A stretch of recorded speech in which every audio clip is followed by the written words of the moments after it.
प्रतीक नेहरा जी मेरठ से। राधे राधे महाराज जी, आपके चरणों में दंडवत प्रणाम। महाराज जी, जैसे कि आप बताते हैं कि मन के दो विभाग होते हैं, अच्छा और बुरा, परंतु मुझ नीच से संतों का मानसिक अपराध बनता है और तत्काल मन संतों के चरणों का भी स्मरण करता है। गुरुदेव, बहुत विचलित हो जाता हूँ, डर लगता है कहीं मानसिक अपराध क्रिया में ना बदल जाए। महाराज जी, ऐसे में क्या करना? ये बात है तो हम क्या संतों के प्रति अपराध करते हैं? महाराज जी भौतिक दृष्टि लगाते हैं। नहीं तो आपको भगवान ने सेवा दी है क्या कि आप संतों की परीक्षा लीजिए? तो अपने को बचना चाहिए। पर्वत में मस्तक मारने से पर्वत का कुछ नहीं बिगड़ता, अपना ही खोपड़ी फूट जाती है। ये संत अडिग भगवान के जन है। अच्छा, 3 गुणों का खेल चल रहा है, सतोगुण, रजोगुण, तमोगुण। अब कोई सात्विक प्रवृत्ति का है तो आपको अच्छा लगेगा, कोई राजसिक प्रवृत्ति का है, कोई तमोगुण प्रवृत्ति का है, लेकिन सब भगवान के जन है। हमको चाहिए अपना सुधार करना है। हम क्यों दूसरे को, जैसे हमें दिखाई भी दे रहा कि ये गलत है, बस हे भगवान आप ही सब रूपों में हो, मुझे संभालो प्रभु, मेरी गंदी दृष्टि दूर हो। दूसरों के कपार फोड़ना है। पर निंदा के किए ते आवत नहीं कछु हाथ, मूर्ख पर्वत पाप को ले चल अपने साथ। ये मूर्खता है कि हम दूसरे की निंदा, दूसरे का दोष दर्शन करके अपने पाप बढ़ाएं और अपने को दुर्गति में ले जाएं। कभी किसी जहां ऐसा देखने में लगे कि संत गलत है, ऐसा दिखाई दे, वहीं तुरंत प्रणाम करे और अपने मन को डांट। तू दूसरे में भगवान न देखकर दोष दर्शन कर रहा है, और जबकि भगवान कह रहे सातों सब मोहिमय जग देखा, मोते अधिक संत कर लेखा। मेरे से अधिक संत भगवान आदेश कर रहे हैं। अब ये कि संत भी तो मनुष्य शरीरधारी है ना, तो कुछ न कुछ चेष्टाएं अलग अलग होती।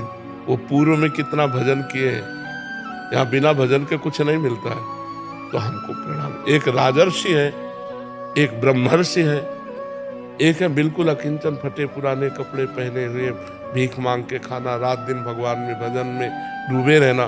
तो संतों की कई कोटियां हैं, और एक है अवधूत कोटि के, जिनको कोई परवाह नहीं, समाज की कोई परवाह नहीं, शास्त्र मर्यादा से ऊपर उठे हुए, जब जो मनाया जैसी मस्ती उनकी।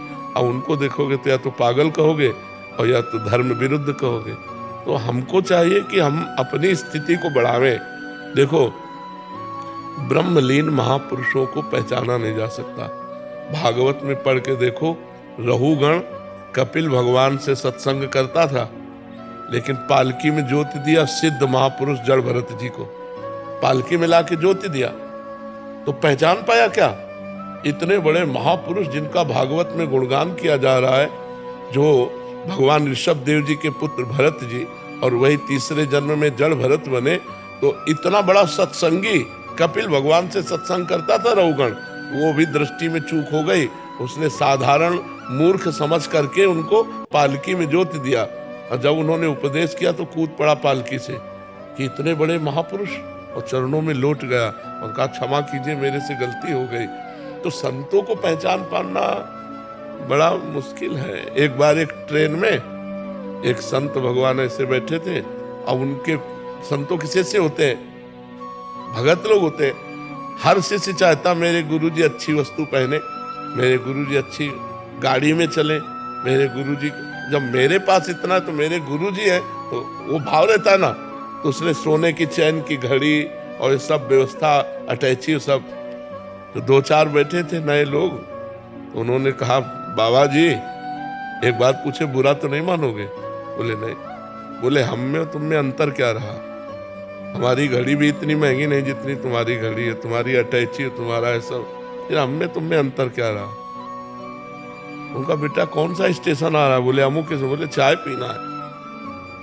गए चाय पीने, बोले एक चाय और बनाओ, और पूरे जितने रुपए मिले थे सब चाय वाले के सामने रख दिए। इतने में गाड़ी ने हारन दिया और घड़ी और सब वहीं खोल के रख दिए थे। उनका बाबा जी अब तो हम चाय नहीं पियेंगे क्योंकि गाड़ी। बोले अब हम तो चाय पियेंगे, इधर जाएंगे। बोले वो सब, बोले किसी ने दिया था, कोई उठा लेगा। बोले बाबा जी हम तो ऐसे। बोले हम में तुम में यही अंतर है, तुम छोड़ नहीं सकते और हम 1 मिनट में छोड़ सकते हैं। तो संतों की बाहरी क्रियाओं से हम नहीं जान सकते। जी, ये तो जो अच्छे साधक हैं और जो वास्तविकता में चलने का प्रयास कर रहे हैं, आजकल इस वेश का दुरुपयोग भी किया जा बहुत रहा है जोर से। महाराज जी, उसको कैसी दृष्टि से देखा जाए? क्योंकि बहुत सारे भगवत दृष्टि, सिर्फ भगवत। क्योंकि कोई भी भगवत वेश देखो, सही माने में भगवान के मार्ग में चलने वाले तो ऐसे अंगुलियों में गिने जा सकते हैं। सही माने में जिनका लक्ष्य भगवान है, भगवान की आड़ में वासनाओं की पूर्ति, रुपया की प्राप्ति, मनोरंजन, ये अलग बात है। लेकिन वास्तविक जिनका लक्ष्य भगवान है, ऐसे अंगुलियों में गिने जाए। जो कहो हरिवंश रस बिरलो समझनहार, एक दोई जो पाइए खोजी सब संसार। एक दोई लिखा है, 100-200 नहीं लिखा। एक दोई जो पाइए खोजी सब संसार। तो अब हम एक दो कहाँ खोजे? हमें तो सब में सिय राम में सब जग जानी, करो प्रणाम जोरी जुगपाल। सब में भगवान विराजमान है, ये भाव रखकर हमको अपने को बचाना है। गुरुदेव, हम कैसे पहचान पाएंगे अच्छे साधु और साधुओं के? हमें क्या पहचान होगी? हम तो सामान्य है, संत को कैसे पहचान पाएंगे कि ये संत कैसे है, क्या है? तो क्या सब कोई असली और नकली हीरे की पहचान जानता है क्या? वो तो जौहरी जानता है। तो हमारा क्या कर्तव्य हो, दायित्व क्या हो हमारा? श्री राम नेकी नेकी हमको ग्रहण कर लेना है और बुराई छोड़ देना है। आपको जो उपदेश मिल रहा है, आपको जो सद्भावनाएं मिल रही, आप उनको धारण करो। वो क्या है भगवान जाने। जैसे हम मिठाई वाले की दुकान में जाते हैं, हम ये नहीं देखते कि मिठाई खाता है कि नहीं, हमें पसंद आई 250 ग्राम दीजिए। समझ में आया कि नहीं? हम मिठाई वाले से नहीं पूछते कि तुम पाते हो कि नहीं पाते। तो हमको ये देखना कि अगर संत उपदेश कर रहा है तो जो उपदेश ग्रहण करने लायक हमको लगा, हमारी क्षमता, वो ग्रहण कर लिया, प्रणाम किया, अपने चल दिए। नहीं तो ऐसे दत्तात्रेय जी से पूछते हैं यदु महाराज कि आप बहुत स्वस्थ हो, बिना कर्म किए विषय भोग नहीं मिलता, बिना विषय भोगे स्वस्थ नहीं रहा जा सकता, आप बहुत प्रसन्न हो। तो उन्होंने बताया कि कभी कभी मैं राजमहलों में पलंगों पर सोता हूँ, कभी फुटपाथ पे सोता हूँ, भगवान जैसी परिस्थिति देते उसी में राजी रहता हूँ। महलों में रखे चाहे झोपड़ी में वास दे, मेरी ना आकांक्षा है और ना मेरा निषेध है, जैसे प्रभु रखे। अब जोई जोई प्यारो करे सोई। अब उस स्थिति को कैसे समझा जाए? जैसे नकली हीरा और असली हीरा, तो हो सकता है असली हीरा से ज्यादा चमकता हो नकली हीरा, लेकिन उसकी पहचान जौहरी करेगा।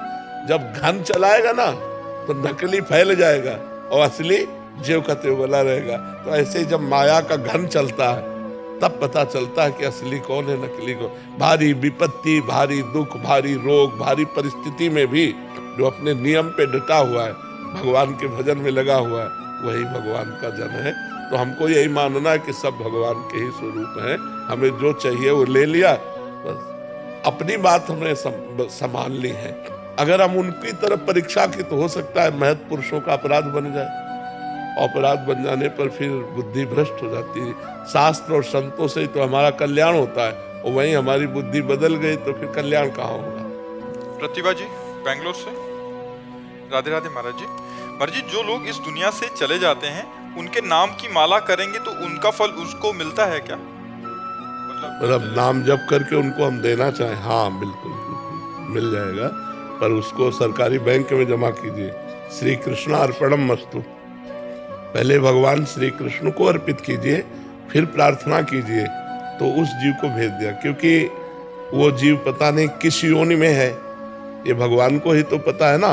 और जब हम भगवान को नाम देंगे तो वो भगवान उसकी उन्नति करेंगे। तो हम भगवान को पहले समर्पित करें, फिर उस जीव की भावना करें जो अपना सगा संबंधी रहा है, तो कि भगवान आप उसको ये नाम जब दे दीजिए जिससे उसका कल्याण हो जाए, उसका मंगल हो जाए। अवश्य मिलता है।